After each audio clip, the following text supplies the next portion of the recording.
Welcome to RICO 12. My name is Justin, and I am a child of an all-powerful and all-loving God and a recovering addict, and am blessed to be the host of this meeting and podcast. RICO 12 is an organization with the mission of learning and sharing the similarities of addiction of all kinds, and gaining and sharing tools and hope from others who are walking this path. We come together from all places, faiths, and backgrounds to gain tools and hope from others who are walking on this path. Speakers from past meetings have represented so many different fellowships, addictions, and afflictions, and we look forward to continuing to add to the diversity of speakers and backgrounds. In fact, today we're adding one of those in David F., who is a member of Gamblers Anonymous, a compulsive gambler, and he'll be speaking to us on cross addiction being his story. And we'll get to his talk in the Q&A afterwards here in just a minute. But first, for a little bit of business. The RICO 12 family of recovery resources continues to grow and have more and more resources for the addict and the loved ones of those addicted. If you've not listened to any of the other RICO 12 podcasts, including RICO 12 Shares, RICO 12 Noodle It Out with Nikki M, the RICO 12 Big Book Roundtable podcasts, I highly recommend you check them out wherever you listen to podcasts. The links to these podcasts will be in the show notes of this and all RICO 12 episodes, and I'll also post them here in the chat of the live meeting. I'm super excited about all of these resources and more to come. Just had somebody bring an idea to me yesterday that I'm excited to see how that develops. So maybe we'll have another one coming out in the next year or so. Your donations and subscriptions are making this all possible, as there are costs to build and maintain all of them. On that note, RICO 12 is a self-supporting service, and we appreciate your help in keeping us working our Step 12 in this manner. I want to thank a few of our spearheads and donors. Thank you to Therese, Christina, Catherine, and Evan for your donations this last week. Those really help in our mission to share this message with others. If you out there would like to become a spearhead and support RICO 12 in our mission, please consider going to www.rico12.com/support and making either a one-time donation or becoming a monthly spearhead donor. We look forward each meeting to receiving from the light reflected from our speakers. That light inspires hope, meaning, worth, and growth in us, the listening audience. Now I'm going to go ahead and introduce our guest speaker for today, David F. And here's a little bit about David. David is from Manchester, UK, and is a compulsive gambler, cocaine addict, married for 21 years, has 3 children. He is a business owner who fell into the darkness of gambling, which brought him to his knees for the first time at age 35 in 2005. While a member of GA, Gamblers Anonymous, he never embarked on the 12 steps in the GA fellowship.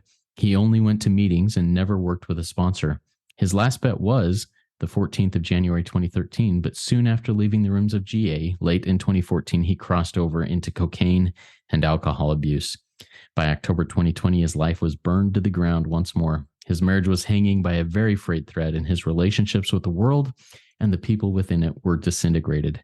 He lost his business due to his addiction in 2021 and finally started working the steps of recovery at that point. His life since has never been the same. And after experiencing a spiritual awakening, he yearned for more, and God graced him with a new sponsor in late 2022, where he embarked on the 12 steps for the second time, working the Big Book workbook, further enriching his fourth dimension experience. His relationship with his wife is blossoming. His relationship with family, friends, and others have been restored.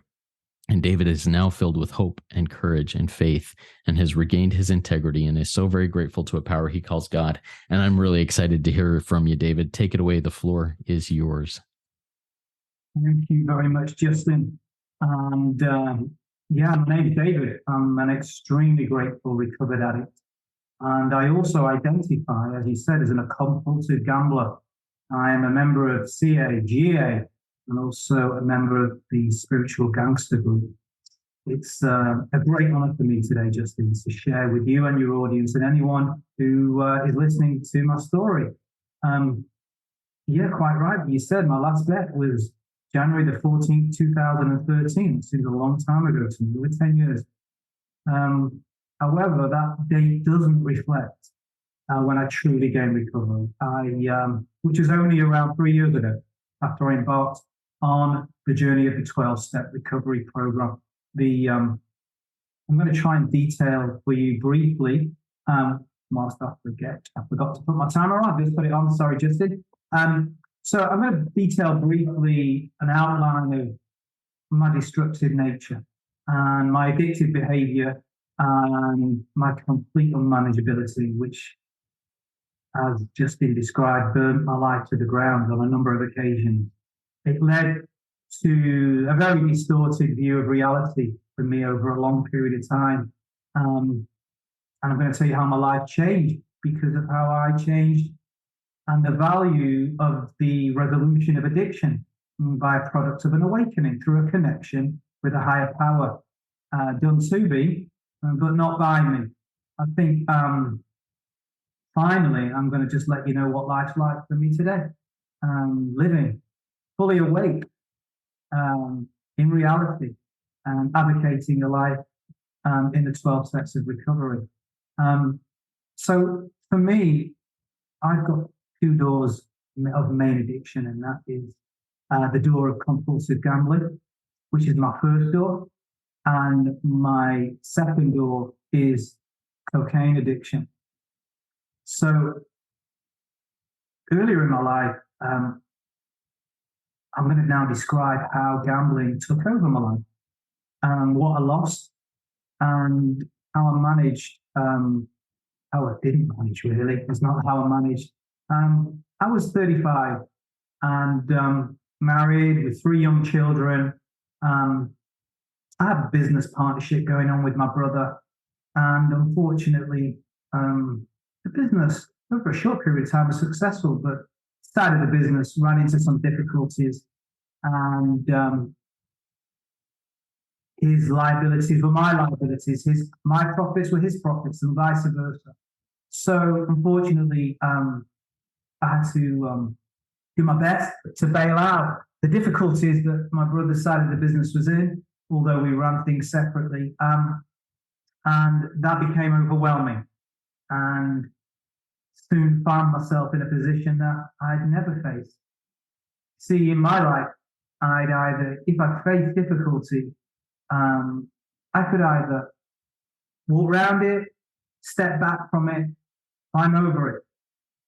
Conflict, I didn't like. It wasn't something that was in my backyard. I'd always back away from it. And it was at a time where I'd lost the business. I was working for someone else. I was in debt. I got a tax bill that every single year of my life I paid. It wasn't even that big. I mean, proportionally, it wasn't that big at all. And something came to me in my head. My first thought was, you know what? I remember gambling when I was younger. I remember when I was in my teens, I'd won a big bet.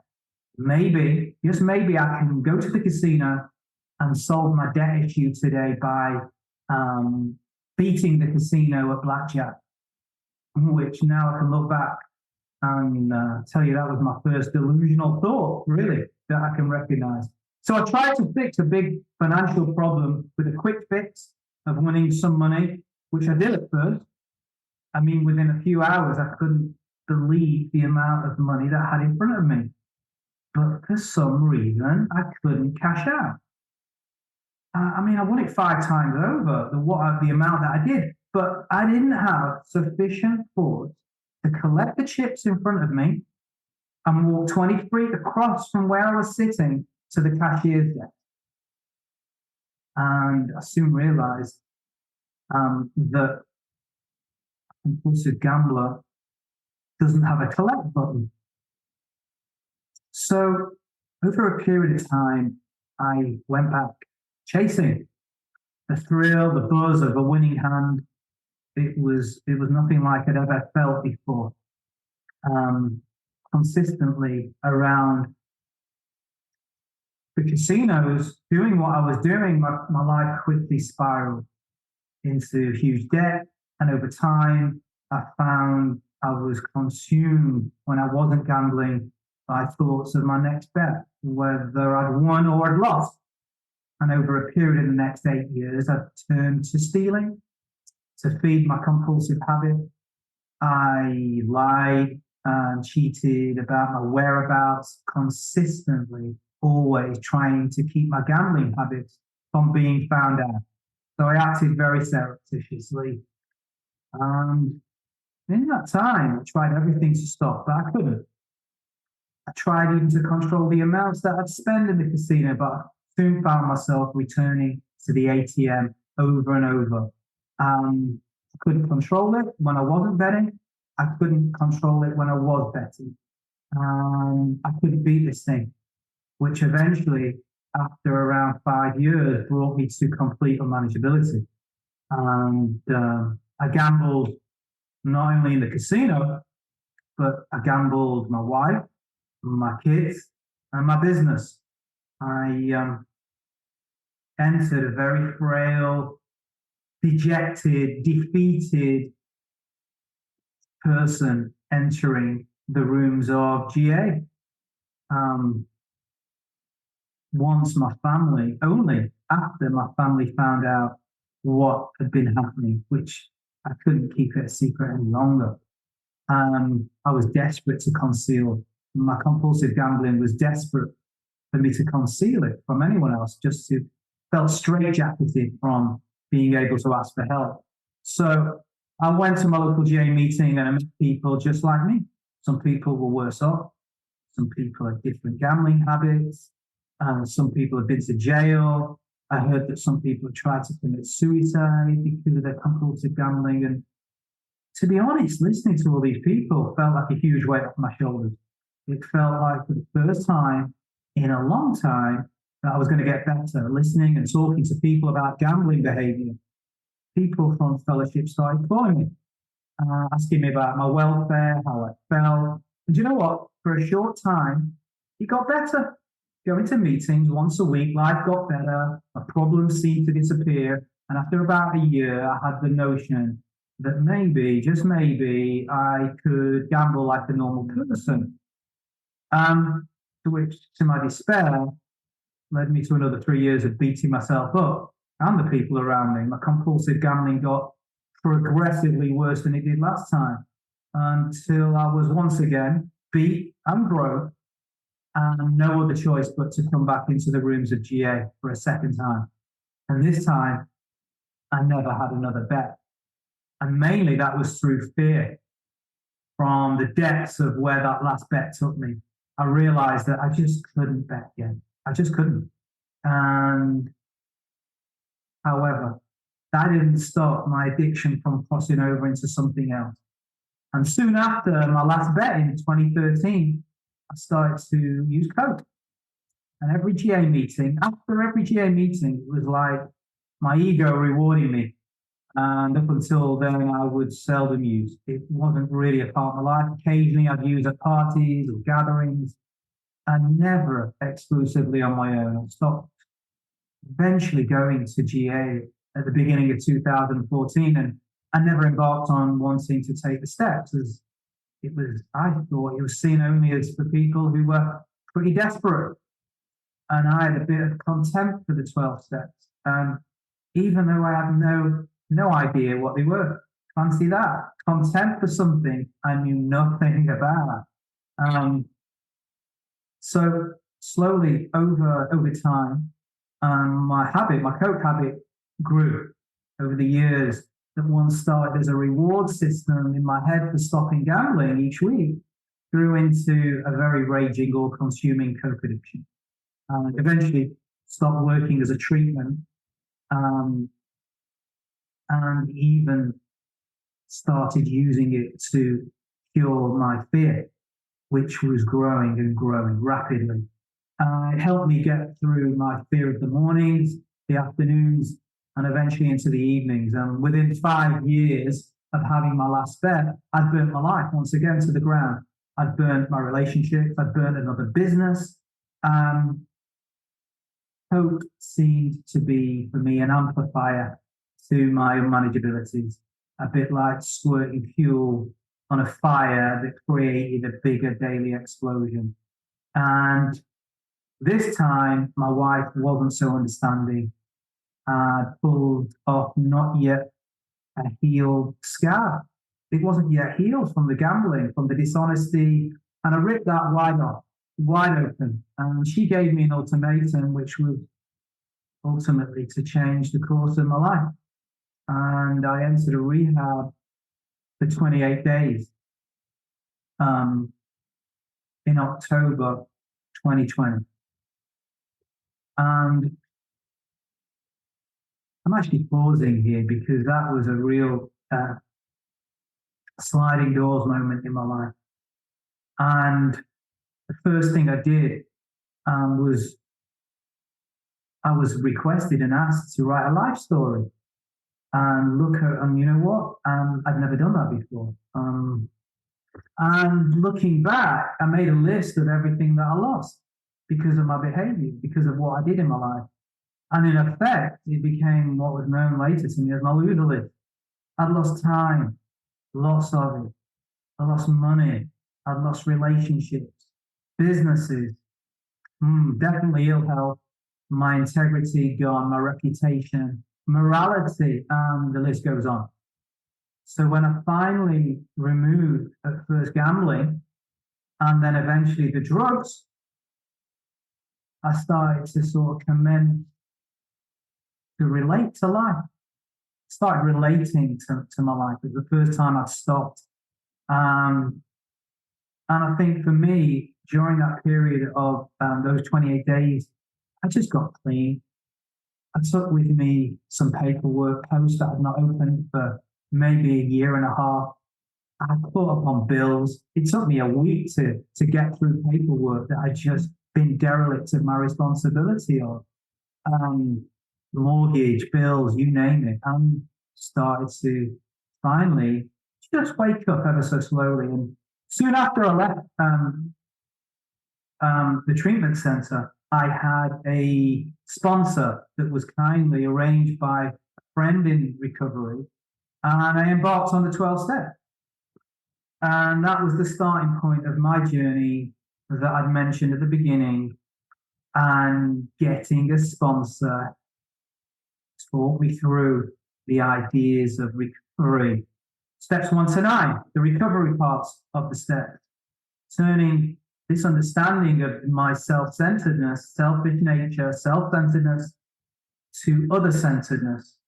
And finally, getting to step 10, being spiritually aligned through a connection to a higher power and a way to live my life for the rest of my life on a daily basis, steps 10 to 12. So as soon as I understood at the very start and I embarked on doing the steps, and I'm not going to describe the steps of what each step means, but I'm going to talk to you a little bit about what the most important aspects that changed me as a person. And I understood and admitted that I was powerless. I had no choice over gambling, no choice over drugs, and more importantly, later to realize no choice over my thinking, and that my life was unmanageable, which it was. It was just a disaster after a disaster after a disaster. And there was nothing humanly possible that could keep me from permanently stop from using drugs, drinking, and gambling or acting out. It became a lot easier for me to believe in something else that could restore my sanity and my thinking, and that my old thinking needed a big overhaul, an update.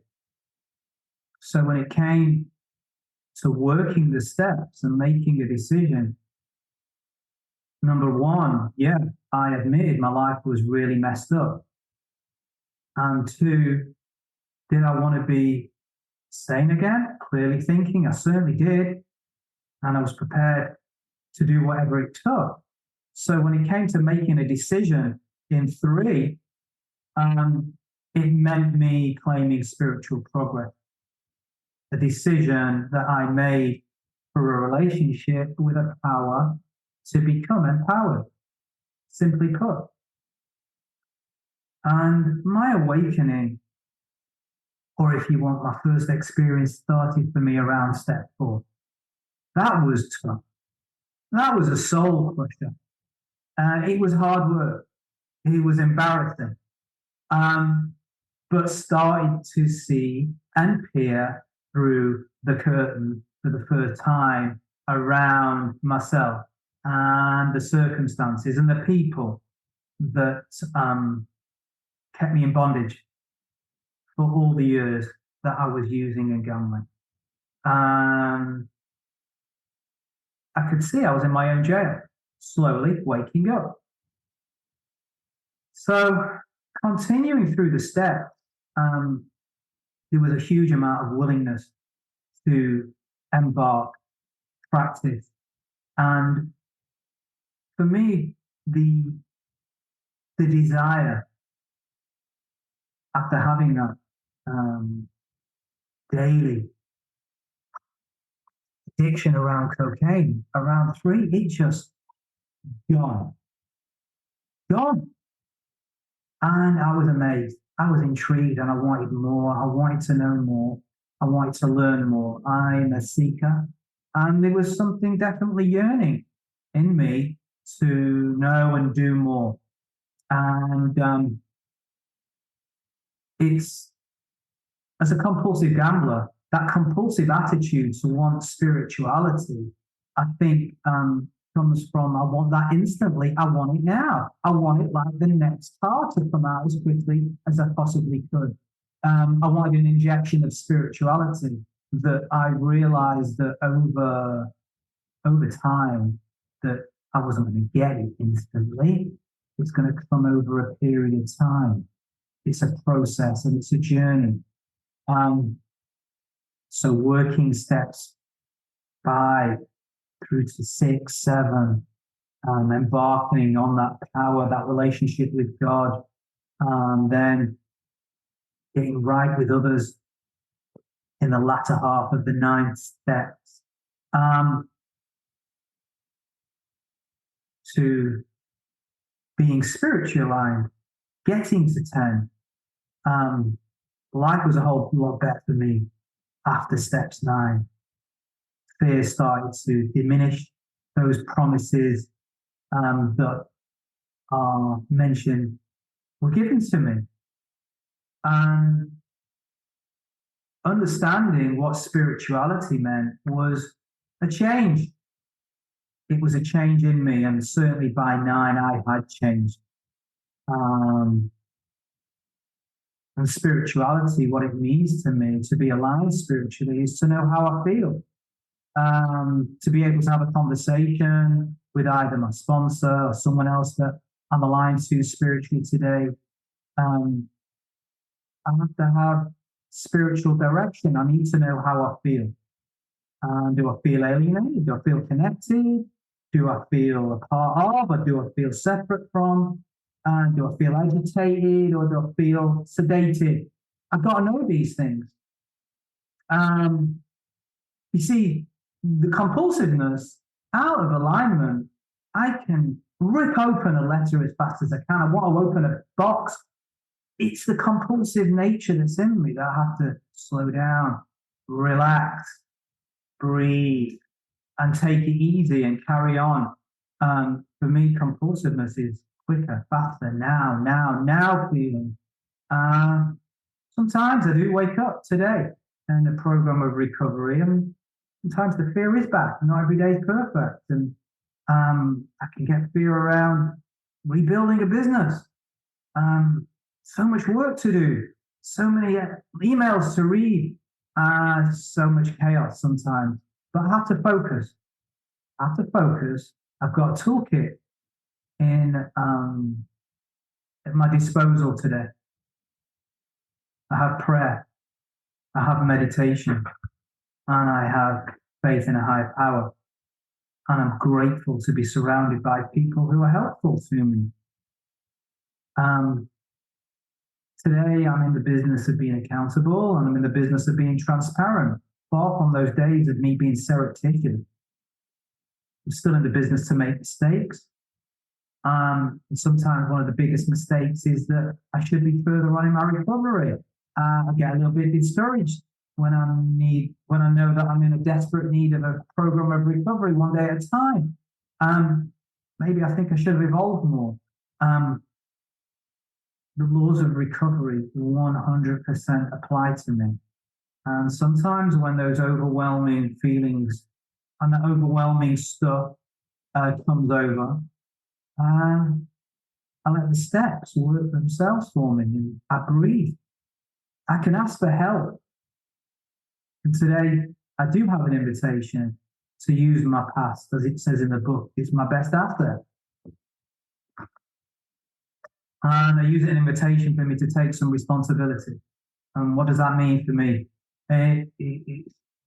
talked to you about before about wanting that instant spiritualization. And I definitely resonate with what I said, because a real addict, a real compulsive gambler wants that injection of it.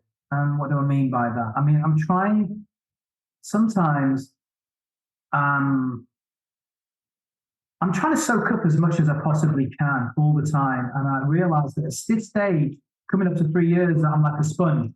And what I mean by that is if I pour too much water over a sponge too fast, only a small proportion gets absorbed by the sponge. Whereas if I consistently pour smaller, manageable amounts of water into the sponge, it absorbs more water. And someone who's compulsive just needs to slow down a bit. And I want to finish on a couple of aspects in insofar as what the steps, how life has changed for me from the person that I used to be to the person I am today, living steps 10, 11, and 12. And the way of doing that for me is consistency.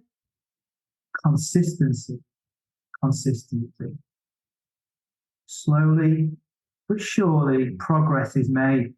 And I might want it quicker. It's just a part of my makeup. But life has definitely changed for me. And if you do work this, anyone that's listening, anyone that's struggling out there, you work your steps with a sponsor, these simple steps. By no means easy, but consistently working them day by day, no matter what happens to you. Keep nurturing your faith and your connection with a higher power of your understanding, and the outcome that you're hoping for, I promise you, will be disproportionately larger than anything you can anticipate. And I never knew life could be like this for me today. I've got a wonderful sponsor that rocketed me to a further part of that fourth dimension. Generally, I can say my life is good. It is. But when I get disturbed, usually by my teenagers, my business, I'm out of the results business. So I've got to put my faith in my higher power that everything's meant to be for me. And when I do that, I can breathe.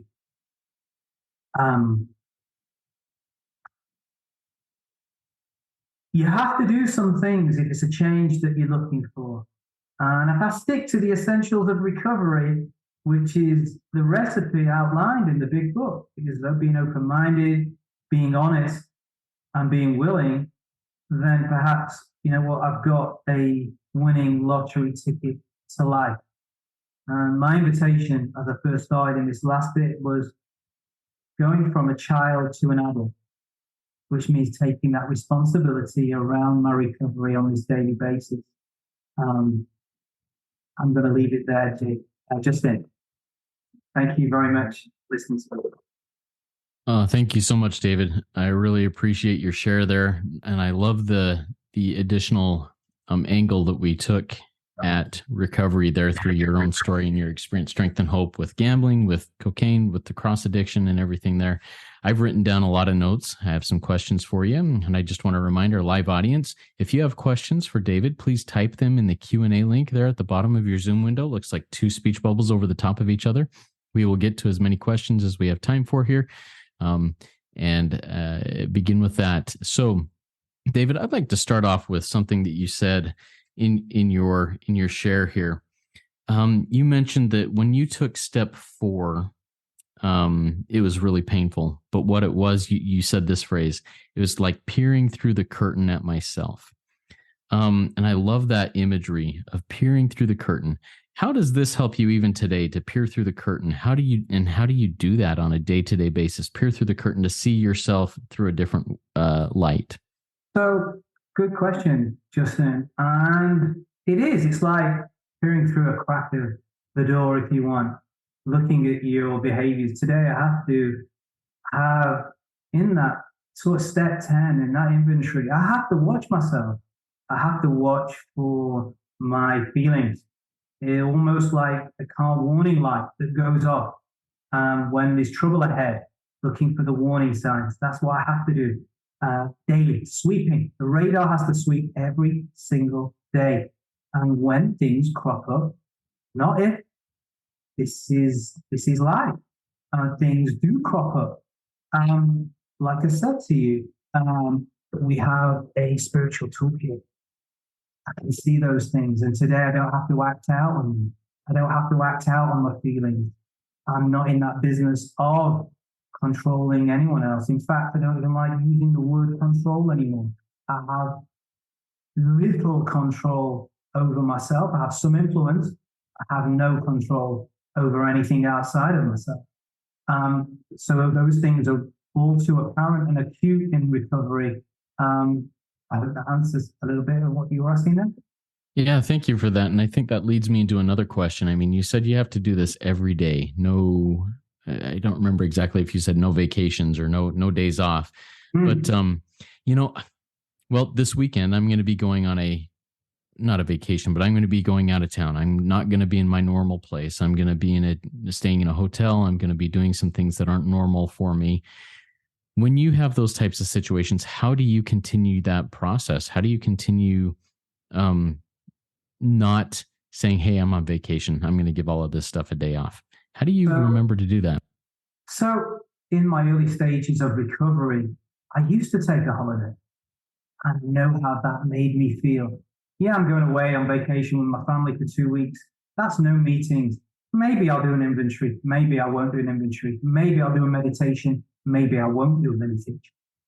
But eventually, I saw how that, not even saw, I felt how uncomfortable that made me feel.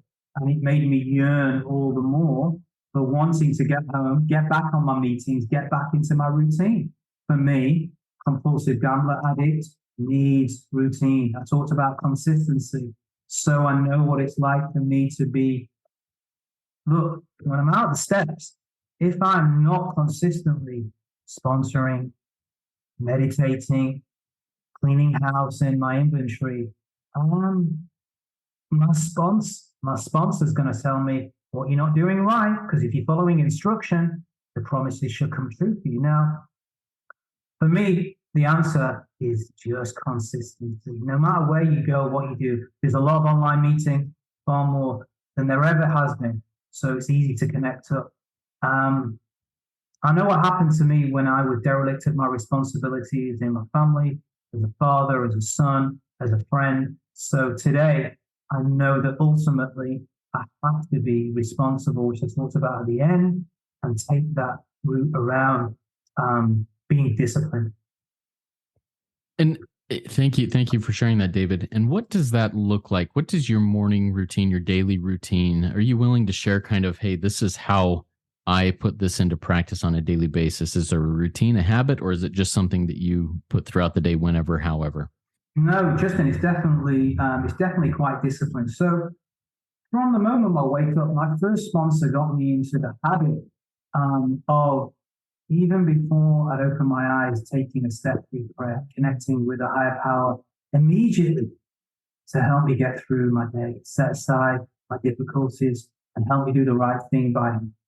So not long after that, I might have some breakfast. Early morning, I might, in the last few years, I tend to exercise. And then I'll do a meditation. And that meditation can last anywhere between 10 or 20 minutes. And I'll say some prayers after that to set me up. And from there on in, if things crop up for me throughout the day, I might go to what my sponsor calls pause land, just to stop. I might do another meditation if things look for some answers, get some guidance around my thinking. And then if it calls for me, maybe I have service still on meetings twice a week, and I do another meeting as well. And then I look at my schedule around my work and see also my work not only with my sponsees, but also my business. So it's a fine balance, which is something I'm trying to always spin, balance between my recovery, my family, and my business, not necessarily in that order. We know it's paramount. We keep family at the top. Hope that gives you some explanation to my routine. Yeah, thank you. Thank you so much for walking through that. I appreciate it. I know that routine is vital for my daily serenity and peace of mind also. So thank you for sharing that. We have a question from an anonymous attendee in our live audience. And what I'd like you to invite you to do, David, is to kind of put yourself in the shoes of this person that the anonymous attendee is talking about and see what would be helpful for you. So here's the question. I'm suspicious of my husband that my husband started gambling again. He quit on his own and he's not willing to work the 12 steps. What would you suggest for me? Okay, good question. So, as someone, look, my wife had lots of suspicions after my first attempts in GA, of me trying to go out there on my own, and she out there on my own again, if you want. And yeah, she had a good understanding that probably I was gambling. Um, Now, my advice to her husband would be to maybe have a frank, open discussion with him and say, look, is it something he thinks he's got a problem with? And maybe does he need some help? And maybe ask him around how much he thinks he's gambling and get some reality checks on what actually is happening. You see, the hard thing is, Justin, is that compulsive gamblers, no matter what, like any addiction, will do anything they can to have that next bet. And unfortunately, through experience, unless there is a desire and willingness, usually we have to be pretty beat and mangled to want that recovery, the desperate state or gift of recovery, as we hear about. The only thing that she can do is try to put some information in front of him, try and maybe give him some advice around his behaviors, trying holding up a little bit of a mirror and accountability in his actions. Thank you for sharing that. And I love so the chapter in the big book, Two Wives, often gets kind of looked down upon these days because of the verbiage, the language that's used, the 1930s language that's used in it. But there's so much good stuff in there about how to help or make available options for those who are struggling. And I think there's some good resources in there. And I think what you shared is really good. Thank you, David. You know, and I think that leads into one of the things that I wrote down, one of the notes I took. You know, you said when you first went into the rooms of GA, there were people around you, some that had things worse off than you, some that, you know, maybe weren't quite as low as your bottom, some who had attempted suicide, some who had been to jail. Talk to us a little bit about high bottom versus low bottom, about rock bottom. When is rock bottom enough to motivate somebody to change? So I can only speak of my experience, and my rock bottom was complete and utter unmanageability to get me through, not like I said, not just the day, but it was even parts of the day. So inescapable thoughts originally of gambling and then of cocaine. When you have these inescapable thoughts and you have got no control but to act out on them, and through that, the resultant being that relationships are lost, life is that unmanageable that you cannot do anything but act out on your desire. That's the point of rock bottom. And for some people get it earlier than others. Some people have to go through some pretty nasty stuff. For me, it was being caught. And my wife's ultimatum of, listen, here's your choice. Lose your family, go, or get into rehab and get yourself better. She gave me two choices. And for me, that was enough. Flash moment of losing everything. And I nearly did. To grabbing on with both hands Yeah. And I think for me, it's similar. I had to come to a point where I admitted there was I was going to lose everything.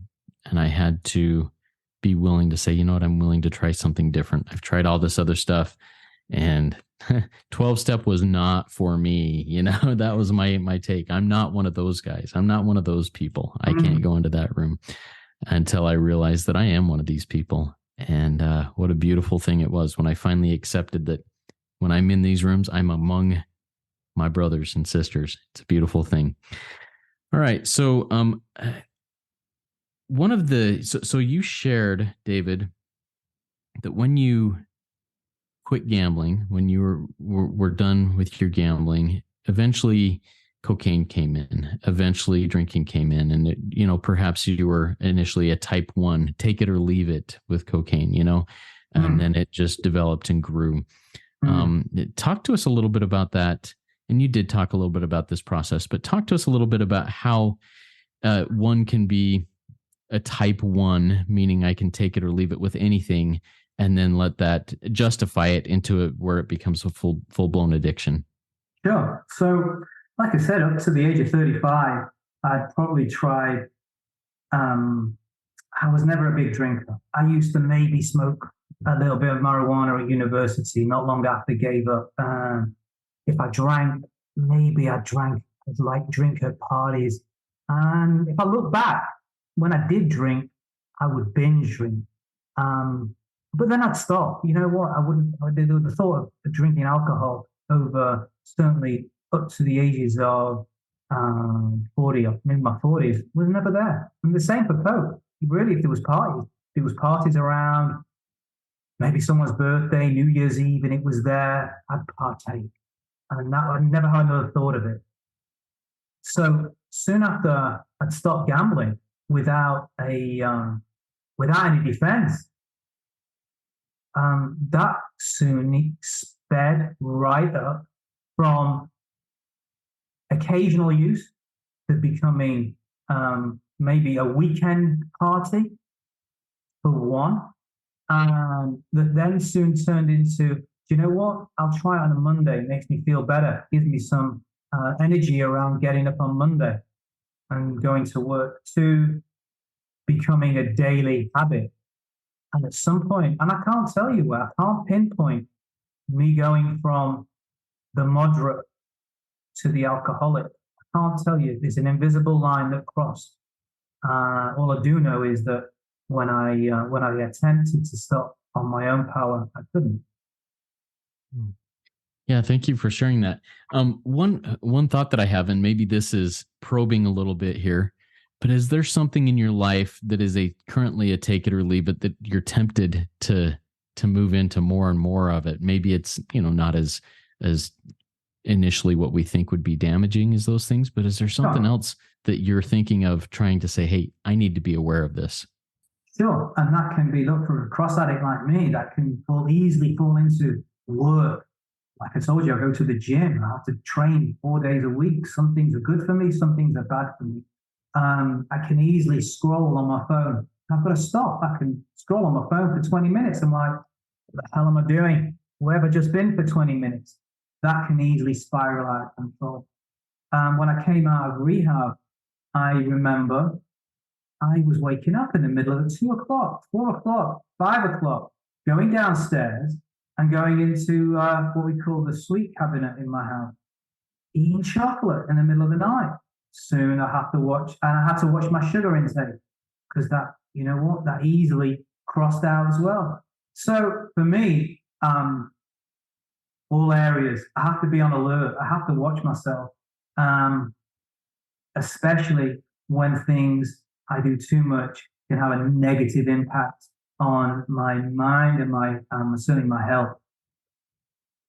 Yeah, and I think this leads into one of the questions we have from an anonymous attendee from our audience. This person says, you mentioned the word defense against the first bet or against the first line, that you have no defense against that. This person says, my thinking is my issue. How do you get the first defense against the first thought? Okay, we don't have any defense against our first thought, none whatsoever. That's something we just don't have any control about. But we don't act out on our first thought. What we learn to do is perhaps go, okay, that's my first thought. And you go, okay, no, that's not right. And sometimes it takes me 2, 3, or even 4 attempts after I've paused, really sought guidance. And what does that look like? The third or fourth thought's usually the right one. The first and second thought, when faced with a decision which I am uncertain about, that's when I seek guidance from a higher power. I hope that helps. Yeah, thank you for sharing that. And I think that's really a powerful thing. If to seek guidance from higher power, I think is the solution to all things. But when do I get to that? I appreciate you going through that and helping us see that. Okay, another question from another anonymous attendee. Did you have to work your recovery in separate fellowships, or did you manage to recover from them both at the same time? And what are your thoughts on that? If I'm a compulsive gambler, do I need to go to GA? If I'm a sex addict, do I need to go to SA or whatever other S fellowship, etc.? What are your thoughts on that? Great question, and something that's really pertinent to someone with 2 or 3 different addictions. So initially, in the early stages of my recovery, I decided after I entered CA and I did the steps with my original sponsor, I decided that I wanted to go back to GA. For some reason, I had a yearning to go back to that meeting that wasn't even 12 steps. It wasn't even spoken about in the meetings very often. And I wanted to go back and give them the message of recovery to one addict suffering to another at the end of the day. So funny because I've never stopped going to GA. And since I have sponsored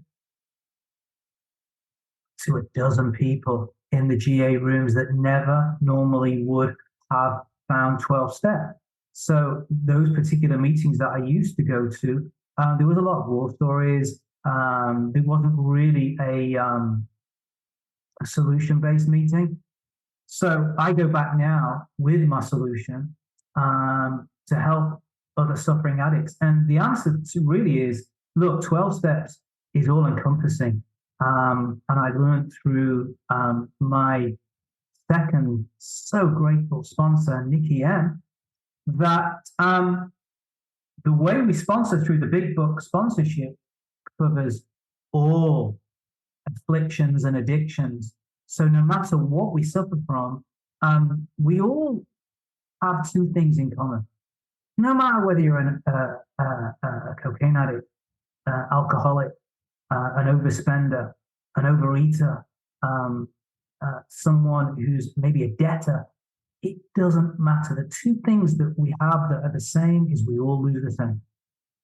We all lose the same, and we all gain recovery the same through the 12-step program. I love that, and I really appreciate that. I think what you shared about after receiving the solution, wanting to go back and give back, I think that's vital. I think that's something that's really important. And I see that in my own life too, I want to go and be, well, the big book phrase, and I'm going to misquote it. I don't know it word for word, is something I'm stopping to seek what I can take out of those meetings and look what I can put back into the stream of life in those meetings. When I receive the solution, I want to share that and put it back into the stream of life. Any thoughts on that at all, David, before we move on? I mean, exactly. That's my whole purpose for going to GA today. I'm not going to GA. I mean, essentially, I'm going in directly, not to recover. I don't need to hear the message, but I need to pass that message on. And that is my purpose. There's one thing that becomes very clear, and what has become clear to me in my recovery is what I need to be doing. And I need to be sponsoring the hell out of people. No questions asked. So when I go back to GA and I see people in those rooms and they're not hearing the message, and all they're hearing is war story about how they, a bit of, you can call it in other rooms, junkie pride, how one person's story is worse than the others and how mine beats yours. I mean, I heard that stuff for a long time, and that was driving people away from GA in my experience, in my meeting. What they do need to hear is how to recover from that hopeless state of mind, because no amount of people shouting at you to stop doing what you're going to do, essentially through fear, or Bill describes it as that frothy emotional peel. It didn't stop me. It didn't stop me. My wife crying, my daughters, please, Daddy, stop. Nothing was going to stop me. So no one in a meeting hearing anything about what happened to them is going to stop. They need to know the power of recovery comes through transformation, and that transformation comes through attaching yourself to a spiritual experience, which is guided through a nurturing of a higher power. And that's a beautiful way to close this out. But before we do close this out, do you have any other final words of wisdom that you'd like to share with us, David? Other than for me, out of the chaos, my mind generally wakes up on a daily basis. Sometimes it can be a bit chaotic. And even after I've said my prayer, I stop. I meditate. I look for guidance. I go and act. The whole, mentioned this a few times today. For me, it's about discipline. I was such an undisciplined person, and around lots of areas of my life, I have to be disciplined about my connection, like I said, nurturing with my higher power. I have to keep going. I have to keep seeking more. And that's always, maybe it's a small degree, maybe it's a larger degree, but certainly keep moving forward. And that's through consistency. Thank you for letting me speak today, Justin. I hope someone somewhere has heard something that's helped them. Well, I know I have. Thank you so much, David. That was good stuff. It was a great Rico 12 weekly speaker meeting. And you and the live audience are out there in the recorded podcast world. If you have a question, or if we didn't get to your question here, please consider joining our WhatsApp community by sending an email to rico12pod@gmail.com. That's RECO12POD@gmail.com. And join in our community and ask those questions, answer other questions that may come up. And if you're inspired to share something of your insights in a 12-step type share, please go to Rico 12 Shares SpeakPipe link that is in the show notes. And I put that in the chat also, and record a 3 or 4 minute share there. If you've not yet rated and reviewed the podcast in Apple Podcasts, please go do so now. It's a great way to help us work our 12th step and to work your 12th step in sharing this message with others. Next week, we'll be back to recording live on Friday at 1 p.m. Eastern time, and I look forward to that. This week, it changed up a little bit as I will be participating and having a little speech at a recovery conference for the SA Lifeline Foundation. If you're interested in checking out the SA Lifeline Conference, whose theme is Come Heal With Us, a community focus on recovery from the effects of pornography, sexual addiction, and betrayal trauma. I'll post a link to it here in the chat and in the show notes. It can be attended in person or virtually. If you have questions on that or anything else Rico 12 related, please send an email to rico12pod@gmail.com. Now let's launch off into the rest of our day with the step 3 prayer that David will say for us. Thank you, Justin, and thank you once again for inviting me on here today. It's been an honor to share with you and your audience. Step 3 prayer is one of my favorite prayers, and it means the most to me. So, God, I offer myself to thee to build with me and to do with me as thou wilt. Relieve me of the bondage of self, that I may better do thy will. Take away my difficulties, that victory over them may bear witness to those I would help of thy power, thy love, and thy way of life. May I do thy will always. Thank you, David. Everybody, keep coming back. Let's trudge this road of happy destiny together. Work it. You are worth it.